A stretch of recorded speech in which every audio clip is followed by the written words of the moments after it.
Time now for an update from the Crude Life, the most trusted voice in energy. All right, coming up next, we've got a multimedia kidpreneur, Otis.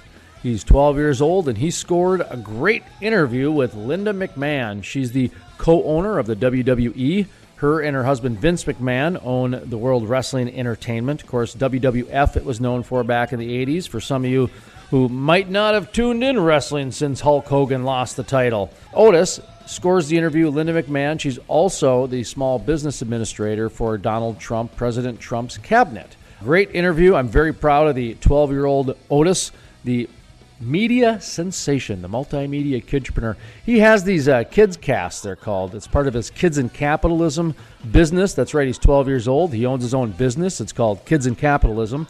And we actually pick up his kid casts. We're one of his clients, I guess you'd call it, because we air his interviews right here on the Multimedia Cafe, because this is actually where the interview happened. It happened in a cafe. Linda McMahon, multimedia kidpreneur Otis, at Sandy's Donuts, sitting down and having a little bit of a donut and coffee and talking. Well, the multimedia kidpreneur Otis didn't have any coffee, but he had some donuts.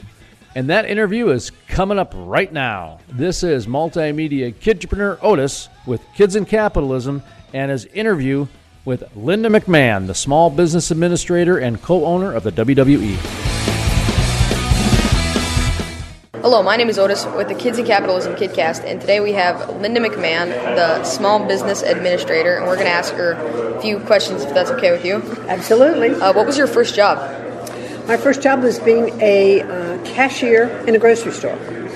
I was a local grocery store, and my parents' friends owned the grocery store, so they trained me to be a cashier, and that was my first sort of real job. I'd done babysitting jobs before that, but that was my first sort of big job. All right.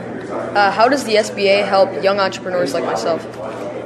You know, I don't know that we have the kind of programs we ought to have for young entrepreneurs, except that I think that you can go online, and I bet your generation does that an awful lot. We go to sba.gov, and you can see all the programs that are available that you might just learn about. So when you're maybe a little older, ready to start your business other than your podcasting business, you can get some of the basics. What advice do you have for young entrepreneurs like me? I just applaud that you have the courage to go out and do something on your own, and just keep at it, because we build our cities and our states and our countries on small businesses. They're the innovators and they're the creators, and so just keep up with what you're doing. Don't be afraid. Don't be afraid to fail. Well, this concludes our interview with Linda McMahon, the small business administrator.